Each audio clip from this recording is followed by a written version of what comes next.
அது 1999 ஆகஸ்ட் 1 ஒரு மதிய நேரம் ஜார்க்கண்டில் இருக்கிற ஜம்ஷேத்பூர் போலீஸ் ஸ்டேஷனுக்கு ஒருத்தர் பதட்டமாக ஓடி வந்து தன்னோட சிஸ்டர் லக்கி மாலிக்கும் அவரோட குடும்பமும் காணாமல் போயிட்டாங்கன்னு கம்ப்ளைண்ட் பண்ணுறாரு. அவர் தான் 45 வயசான அந்த சிட்டியில் கிளினிக் வச்சிருக்கிற டாக்டர் அனுப்பம். அவரோட அவசரத்தையும் பதட்டத்தையும் புரிஞ்சுக்கிட்ட போலீஸ் டிலே பண்ணாமல் கம்ப்ளைண்ட்டை ரெஜிஸ்டர் பண்ணி இன்வெஸ்டிகேஷனை ஸ்டார்ட் பண்ணுறாங்க. அனுப்பமை கூட கூட்டிகிட்டு இன்வெஸ்டிகேட் பண்ணுறதுக்காக லக்கியோட வீட்டுக்கு போலீஸ் போனப்போ அந்த வீட்டோட காம்பவுண்ட் கேட் லாக் பண்ணி இருந்திருக்கு. அப்போது அனுப்பம் அந்த வீட்டுக்கு பின்பக்கத்தில் ஒரு வாசல் இருக்கிறதா போலீஸ் கிட்ட சொல்லியிருக்காரு. போலீஸ் பின்பக்கமாக போய் செக் பண்ணும்போது பின்பக்க கதவு உள்பக்கமாக லாக் பண்ணி இருந்திருக்கு. வீட்டோட 2 பக்கமும் லாக் ஆகிருந்ததால் அக்கம் பக்கத்தில் விசாரிக்கலான்னு போலீஸ் போய் கேட்கும்போது அக்கம் பக்கத்தில் அவங்க சொன்ன பதில் போலீஸ்க்கு ஷாக்கிங்காக இருந்திருக்கு. போலீஸ் அக்கம் பக்கத்தில் விசாரிக்கும்போது பல மாசமாக லக்கியும் அவங்க ஃபேமிலியையும் யாருமே பார்க்கல. இந்த வீடும் ரொம்ப நாளாக பூட்டி இருக்கு.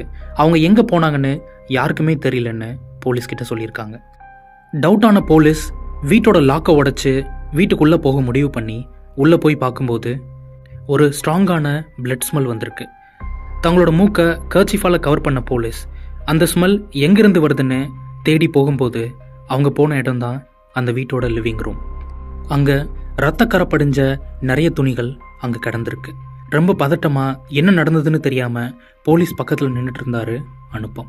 அந்த வீட்டில் ஏதோ பயங்கரமான சம்பவம் நடந்திருக்குன்னு புரிஞ்சுக்கிட்ட போலீஸ் அந்த வீட்டோட மூல முடுக்கெல்லாம் செக் பண்ணும்போது அந்த வீட்டோட டெலிஃபோன் லைன் துண்டிக்கப்பட்டிருந்தது தெரிய வருது.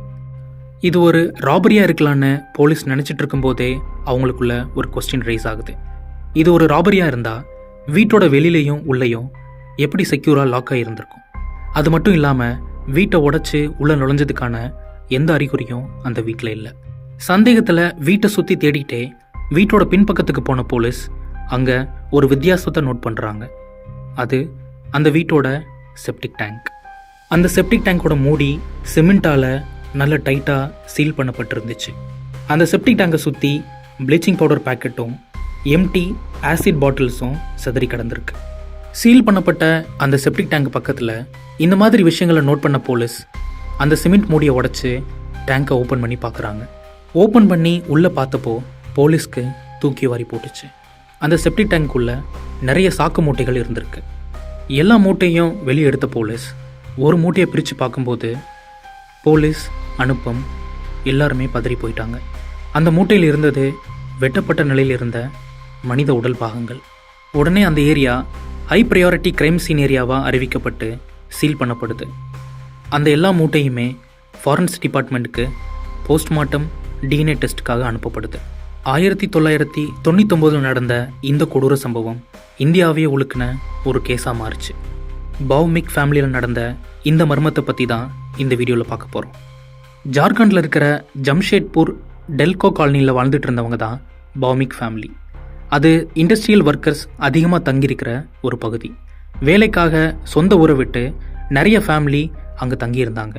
அந்த மாதிரி ஒரு ஃபேமிலி தான் பௌமிக் ஃபேமிலி. பௌமிக் ஃபேமிலியில் மொத்தம் 5 பேர். சுபேந்து பௌமிக் அந்த குடும்பத்தோட தலைவர். அங்கே இருந்த ஒரு கம்பெனியில் ஒர்க் பண்ணிகிட்டு இருந்தார். அவரோட மனைவி லக்கி வீட்டில் இருந்து குடும்பத்தை பார்த்துக்கிட்டாங்க. அவங்களோட 2 பசங்க கல்யாண், சைத்தாலி. ஸ்கூல் போயிட்டு இருந்த 2 பேருமே பிரைட் ஸ்டூடெண்ட்ஸ். அவங்க கூடவே இருந்தவங்க தான் லக்கியோட அம்மா அனிதா. ஜனவரி 29, 1999 அந்த நாள் அந்த ஃபேமிலிக்கு ஒரு சாதாரண நாளாக தான் ஆரம்பிச்சுது. சுபேந்து வழக்கம் போல் பிரேக்ஃபாஸ்ட் சாப்பிட்டுட்டு வேலைக்கு கிளம்பி போயிட்டாரு. கல்யாண் வழக்கம் போல் ஸ்கூலுக்கு போயிட்டான். அப்போது வீட்டில் இருந்தது 3 பேர் தான். சைத்தாலி, லக்கி, அப்புறம் லக்கியோட அம்மா அனிதா.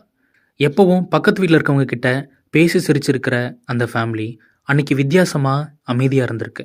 பக்கத்து வீட்டுக்காரங்களும் ஏதாவது பிஸியாக இருப்பாங்கன்னு நினச்சி அதை பெருசாக எடுத்துக்கல. ஆனால் கொஞ்சம் வாரமாகவே யாருமே அந்த வீட்டை விட்டு வெளியே வரல. அந்த ஃபேமிலியில் இருந்த ஒருத்தர் கூட அந்த வீட்டை விட்டு வெளியே வராமல் இருந்தது ரொம்ப ஆடாக தெரிஞ்சிருக்கு. திடீர்னு எங்கேருந்தோ வந்த மாதிரி அந்த ஃபேமிலியில் இருந்த ஒருத்தர் வெளியில் தெரிய ஆரம்பிக்கிறாரு. அவங்கள பக்கத்து வீட்டுக்காரங்க பார்த்து கேட்கும்போது எல்லாரும் கல்யாணத்துக்கு போயிருக்கிறதா சொல்லியிருக்காங்க. அந்த பதில் ஏற்றுக்கிற விதமாக இருந்ததால் அதுக்கு மேலே யாரும் அவங்கள எதுவும் கேட்கல. ஆனால் மறுபடியும் அந்த வீடு இன்னும் அமைதியாக இருந்திருக்கு. ரிலேஷன்ஸ் நிறைய பேர் கால் பண்ணியும் எந்த ஆன்சருமே இல்லை. எப்போவும் ஆஃபீஸ்க்கு கரெக்ட் டைமுக்கு வர்ற சுபேந்து ஆஃபீஸ் வராததால் ஆஃபீஸ்லேருந்து நிறைய தடவை அந்த வீட்டுக்கு வந்து பார்த்தப்போ அந்த வீடு பூட்டியே இருந்திருக்கு. இந்த சுச்சுவேஷனில் தான் ஜூனில் அனுபம் தன்னோட சிஸ்டர் லக்கியை பார்க்கறதுக்காக அந்த வீட்டுக்கு போனப்போ வீடு பூட்டி இருந்திருக்கு. அக்கம் பக்கத்தில் விசாரித்தப்போ ஜனவரியிலேருந்தே வீட்டில் இருந்த யாரையுமே பார்க்கலன்னு அக்கம் பக்கத்தில் சொல்லியிருக்காங்க. பதறிப்போன அனுபம் உடனே போலீஸ் ஸ்டேஷனுக்கு வந்து கம்ப்ளைண்ட் பண்ணியிருக்காரு. அதுக்கப்புறம் என்னாச்சு? நான் ஏற்கனவே சொன்ன மாதிரியே பாடி பார்ட்ஸ் செப்டிக் டேங்க்லேருந்து ரெக்கவர் பண்ணி போஸ்ட்மார்ட்டம் டிஎன்ஏ டெஸ்ட்டுக்கு அனுப்பப்பட்டுச்சு. இந்த பாமிக் ஃபேமிலியை இவ்வளவு கொடூரமாக யார் எதுக்காக கொலை பண்ணியிருப்பாங்க? பக்கத்து வீட்டுக்காரங்க பார்த்த அந்த ஃபேமிலி மெம்பர் யார்? தெரிஞ்சுக்கிறதுக்கு முன்னாடி இந்த மாதிரி இன்ட்ரெஸ்டிங் மிஸ்ட்ரி வீடியோஸ்க்கு நம்ம சேனலை சப்ஸ்கிரைப் பண்ணி சப்போர்ட் பண்ணுங்கள். வீடியோஸ் பிடிச்சிருந்தா லைக் பண்ணி உங்களோட பாசிட்டிவ் நெகட்டிவ் கமெண்ட்ஸை கமெண்ட் செக்ஷனில் சொல்லுங்கள். யார் இந்த கொலைகளை செஞ்சுருப்பாங்கன்னு தெரிஞ்சுக்க நினச்ச போலீஸ் தீவிரமாக இன்வெஸ்டிகேஷனில் இறங்குறாங்க. விசாரிக்கும் போது சுபேந்துவோட மகள் சைத்தாலியை பற்றி ஒரு ஆச்சரியமான விஷயம் தெரிய வருது. வீட்டுக்கு தெரியாமல் ஸ்கூலை அடிக்கடி கட்டடிச்சிட்டு ஃப்ரெண்ட்ஸோட சினிமாவுக்கு போயிருக்காங்க சைத்தாலி. ஒரு நாள் கிரிக்கெட் மேட்ச் பார்க்குறதுக்காக ஜம்ஷேட்பூரில் இருக்கிற கீனன் கிரிக்கெட் ஸ்டேடியமுக்கு போயிருக்காங்க சைத்தாலி. அங்கே தான் அவங்க 21 வயசான கிரிக்கெட்டர் சையத் ரிஸ்வானை மீட் பண்ணுறாங்க. ஒரு சாதாரண ஆட்டோகிராஃபில் ஆரம்பித்த பழக்கம் சீக்கிரமாகவே ரொம்ப நெருக்கமாக மாறுது. காதலாக மாறின அந்த பழக்கத்தால் 2 பேரும் அடிக்கடி சந்தித்து நிறைய டைம் ஸ்பெண்ட் பண்ணுறாங்க. நெருக்கமான காதலால் ஏற்பட்ட ப்ரெக்னென்சி. பயந்து போன சைத்தாலி ரிஸ்வானை தன்னை கல்யாணம் பண்ணிக்க சொல்லி வற்புறுத்துறாங்க. ஷாக்கான ரிஸ்வான் ரொம்ப நேரம் யோசிச்சதுக்கப்புறம் நான் உன்னை கல்யாணம் பண்ணிக்கிறேன், ஆனால் உங்கள் வீட்டில் சம்மதிப்பாங்களான்னு கேட்டிருக்காரு. தயக்கத்தோடு இருந்த சைத்தாலி எங்கள் வீட்டில் சம்மதிக்கிறது கொஞ்சம் கஷ்டம்தான், ஆனால் நான் ட்ரை பண்ணுறேன்னு ஹானஸ்ட்டாக சொல்லியிருக்காங்க. வீட்டுக்கு வந்த சைத்தாலி யார்கிட்டையும் தான் ப்ரெக்னெண்ட்டாக இருக்கிறத சொல்லாமல் மறைச்சிருக்காங்க. ஆனால் சைத்தாலியோட அம்மா லக்கி இதை எப்படியோ கண்டுபிடிச்சி கோபத்தில் சைத்தாலியை ரொம்ப கத்திருக்காங்க. சைத்தாலியோட அப்பா சுபேந்து இதை கேள்விப்பட்டு ரொம்பவே அப்செட்டாக இருந்திருக்காரு. ஸ்கூல் படிக்கிற நீ ரிலேஷன்ஷிப்பில் இருக்கிறது ரொம்ப தப்பு, அதுவும் வேற மதத்து பையனை நீ கல்யாணம் பண்ணிக்கவே கூடாதுன்னு கண்டிப்பாக சொல்லி படிப்பில் கவனமாக இருன்னு அட்வைஸ் பண்ணியிருக்காரு. ஆனால் சைத்தாலி ரிஸ்வானை தான் கல்யாணம் பண்ணுவேன்னு அடம் பிடிச்சிருக்காங்க. இதை கேட்டு சுபேந்து கோபத்தில் நாங்கள் சொல்கிறத கேட்கலனா நீ எங்களுக்கு மகளே கிடையாது, கல்யாண் மட்டும்தான் எங்கள் பையன், அது மட்டும் இல்லாமல் உன்னையும் அந்த ரிஸ்வானையும் தேவைப்பட்டா கொலை கூட செய்வேன்னு மிரட்டியிருக்காரு. தொடர்ந்து போலீஸ் விசாரிக்கும் போது அந்த ஃபேமிலியில் ஒருத்தரை ரீசண்டாக வெளியில் பார்த்ததா அக்கம் பக்கத்தில் சொல்லியிருக்காங்க. அந்த ஃபேமிலி மெம்பர் வேறு யாரும் இல்லை, சைத்தாலி தான். கிரிக்கெட் போர்டு மூலமாக ரிஸ்வானோட அட்ரஸை கண்டுபிடிச்ச போலீஸ் ரிஸ்வானை விசாரித்தா ஏதாவது லீட் கிடைக்கும்னு நினச்சாங்க. ஆனால் அதுக்குள்ளே ஒரு ஷாக்கிங்கான விஷயம் நடந்துச்சு. ரிஸ்வானும் சைத்தாலியும் போலீஸில் சரண்டர் ஆகி எல்லாத்தையும் சொல்கிறாங்க. இதில் ரொம்ப ஷாக்கிங்கான விஷயம் என்னென்னா சைத்தாலி எடுத்த அந்த விபரீதமான முடிவு தான். ரிஸ்வானுக்கும் எனக்கும் இருக்கிற ரிலேஷன்ஷிப் பற்றி தெரிஞ்சதுக்கப்புறம் எப்போவும் அன்பாக பேசுகிற அப்பா எங்களை கொல்லக்கூட தயங்க மாட்டேன்னு சொன்னது எனக்கு ரொம்ப ஷாக்கிங்காக இருந்துச்சு. நான் ப்ரெக்னென்ட் ஆனதால் என் ஃபேமிலியில் யாருமே ரிஸ்வானை கல்யாணம் பண்ணிக்க ஒத்துக்கலை. கண்டிப்பாக அவங்க என்னையும் ரிஸ்வானையும் கொன்றுவாங்கன்னு பயந்ததாக சொல்லியிருக்காங்க. ஃபேமிலியில் யாருமே சப்போர்ட் பண்ணதால் எப்போவும் தனிமையிலேயே இருந்த சைத்தாலி அந்த சுச்சுவேஷன்லேருந்து தப்பிக்க யாருமே யோசிக்கவே தயங்குற ஒரு முடிவை எடுத்தாங்க. தனக்கும் ரிஸ்வானுக்கும் இடைஞ்சலாக இருக்கிற இந்த ஃபேமிலியை மொத்தமாக கொண்டுடலான்னு முடிவெடுத்த சைத்தாலி அதை ரிஸ்வான் கிட்ட சொல்லும்போது ரிஸ்வான் ஷாக் ஆகியிருக்காரு. எதுக்கு அவங்கள கொல்லணும், நம்ம வேற எங்கேயாவது போய் ஒரு புது லைஃப்பை ஸ்டார்ட் பண்ணலான்னு ரிஸ்வான் சொன்னப்போ சைத்தாலி அதை ஒத்துக்கவே இல்லை. நம்ம எங்கே போனாலும் என் ஃபேமிலி நம்மளை நிம்மதியாக இருக்க விட மாட்டாங்கன்னு ரிஸ்வானை கன்வின்ஸ் பண்ண சைத்தாலி இதுக்கு ஒரே வழி அவங்கக்கிட்ட இருந்து எல்லாத்தையும் எடுக்கிறது தான். பணம், ஜுவல்ஸ், வேல்யூபிள்ஸ், அப்புறம் அவங்களோட உயிரும். கேர்ஃபுல்லாக மர்டரை 2 பேரும் சேர்ந்து பிளான் பண்ணி ஜனவரி 29 அதை பண்ணலான்னு முடிவு பண்ணுறாங்க. பிளான் பண்ண மாதிரியே ஜனவரி 29 எனக்கு உடம்பு சரியில்லை, தலை வலிக்குதுன்னு சொல்லி ஸ்கூலுக்கு போகாமல் வீட்டில் இருந்திருக்காங்க சைத்தாலி. சுபேந்துவும் வழக்கம் போல் ஆஃபீஸ் போயிட்டாரு. கல்யாண் ஸ்கூலுக்கு போனதுக்கப்புறம் வீட்டில் இருந்தது சைத்தாலி, லக்கியோட அம்மா அனிதா. மதியம் வீட்டு வேலை எல்லாத்தையும் முடிச்சுட்டு லக்கி அவங்க ரூமில் ரெஸ்ட் எடுக்க போயிருக்காங்க. இதை கவனித்த சைத்தாலி இதுதான் கரெக்டான டைம்னு ஃபர்ஸ்ட் வீட்டில் இருந்த ஃபோன் கிட்ட போய் வீட்டில் இருந்து யாரும் ஹெல்ப்புக்கு கால் பண்ணிடக்கூடாதுன்னு அந்த ஃபோனோட வயரை கட் பண்ணியிருக்காங்க. வீட்டோட முன்பக்க கதவை திறந்து வெளியே போன சைத்தாலி அங்கே வெயிட் பண்ணிட்டு இருந்த ரிஸ்வானை உள்ளே வர சொல்லியிருக்காங்க. யாரும் பார்க்குறதுக்கு முன்னாடி வீட்டுக்குள்ளே டக்குன்னு ஓடி வர்றாரு ரிஸ்வான். அப்போதான் அந்த கொடூரமான சம்பவம் நடக்குது. ரிஸ்வான் உள்ளே வந்ததும் முன்பக்க கதவை மூடின சைத்தாலி தன்னோட அம்மாவும் பாட்டியும் வேற வேற ரூமில் தூங்குறதா ரிஸ்வான் கிட்ட சொல்லியிருக்காங்க. பிளான் பண்ண மாதிரி பாட்டியோட கதையை முடிக்க வீட்டோட மாடியில் இருக்கிற பாட்டியோட ரூமுக்கு போன 2 பேரும் அனிதாவோட கழுத்தை நெரிச்சதில் அனிதா பரிதாபமாக இறந்து போயிட்டாங்க. அதுக்கப்புறம் கீழ் பெட்ரூமில் இருக்கிற லக்கியை கொலை பண்ண 2 பேரும் லக்கியோட ரூமுக்கு போய் அதே மெத்தடில் லக்கியையும் கொலை பண்ணுறாங்க. தான் மகளே தன்னோட கழுத்தை நெரிக்கிறத பார்த்த லக்கி கண்ணீரோட பரிதாபமாக இறந்து போயிட்டாங்க. 2 பேரையுமே கொலை பண்ண சைத்தாலியும் ரிஸ்வானும் அடுத்தது சைத்தாலோட தம்பி கல்யாணுக்காக வெயிட் பண்ணிட்டு இருந்தாங்க. ஸ்கூல் முடிஞ்சு வீட்டுக்கு வந்த கல்யாண் காலிங் பெல் அடிக்கும்போது கதவு திறந்த சைத்தாலி கல்யாணம் உள்ளே வர சொல்லியிருக்காங்க. ஆனால் அவனுக்கு தெரியல அந்த கதவுக்கு பின்னாடி இருக்கிற ஒருத்தரால் தான் தன்னோட வாழ்க்கையே முடிய போகுதுன்னு. கல்யாண் உள்ளே வந்த உடனே சட்டுன்னு அவன் கழுத்தை பிடிச்சி நெரிக்க ஆரம்பித்த ரிஸ்வான் மூச்சு விட கஷ்டப்பட்ட கல்யாண் தன்னை காப்பாற்றிக்க போராடியிருக்கான். இதை பார்த்த சைத்தாலி அவன் கையும் காலையும் மூவாக விடாமல் இறுக்கி பிடிச்சிருக்காங்க. என்ன நடக்குதுன்னே தெரியாமல் அந்த இடத்துல இறந்து போகிறான் கல்யாண். இறந்து போன கல்யாணோட உடம்ப கிச்சனில் மறைச்சி வைக்கிறாங்க ரிஸ்வானும் சைத்தாலியும்.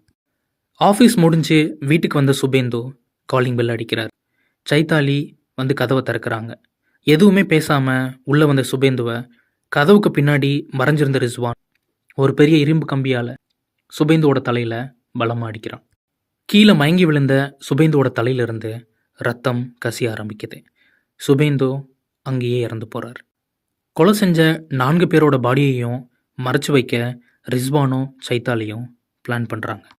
ரொம்ப நேரம் டிஸ்கஷனுக்கு அப்புறம் பாடிஸை கட் பண்ணி செப்டி டேங்கில் போடுறதா முடிவு பண்ணுறாங்க. யாருக்கும் தெரியாமல் இதை பண்ண நினச்ச 2 பேரும் எந்த சத்தமும் வராமல் பிளானை ஸ்டார்ட் பண்ணுறாங்க. கொஞ்ச நேரத்தில் வெளியே போன ரிஸ்வான் மீட் கட்டிங் நைஃபோட வீட்டுக்குள்ளே வர்றான். கொண்டு வந்த கத்தியை வச்சு பாடியை கட் பண்ணி 2 பேரும் அதை சாக்கு மூட்டையில் போட்டு வீட்டுக்கு பின்னாடி இருக்கிற செப்டி டேங்கில் போடுறாங்க. பிளட் ஸ்மெல் வராமல் இருக்கிறதுக்காக ப்ளீச்சிங் பவுடரையும் ஆசிடையும் அந்த செப்டிங் டேங்க்குள்ளே போடுறாங்க.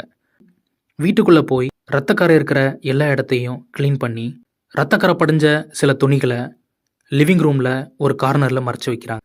எல்லாம் முடிஞ்சதுக்கப்புறம் தான் வந்து போன தடயம் எதுவுமே இருக்கக்கூடாதுன்னு சைத்தாலியை வீட்டில் விட்டுட்டு வெளியே போகிறான் ரிஸ்வான். இதில் ஒரு ஆச்சரியமான விஷயம் என்னென்னா, தன்னை இவ்வளவு நாள் வளர்த்த அப்பா அம்மாவை தன்னோட கையாலேயே கொன்ன குற்ற உணர்ச்சி கொஞ்சம் கூட இல்லாமல் அந்த வீட்டிலேயே பல மாதம் பீஸ்ஃபுல்லாக இருந்திருக்காங்க சைத்தாலி. பிப்ரவரியில் ரிஸ்வான் நைட்டில் சைத்தாலியை பார்க்க அடிக்கடி அந்த வீட்டுக்கு வந்திருக்கான். 2 பேருமே கொஞ்சமும் பயம் இல்லாமல் வீட்டில் டைம் ஸ்பெண்ட் பண்ணியிருக்காங்க. அதுக்கப்புறம் அந்த வீட்டை விட்டு வெளியே போய் தலைமறைவாக இருந்தவங்க போலீஸ் தேடுறதை கேள்விப்பட்டு பயத்தில் சரண்டர் ஆயிருக்காங்க. கோர்ட்டில் 2 பேருக்குமே தூக்கு தண்டனை கிடச்சிது.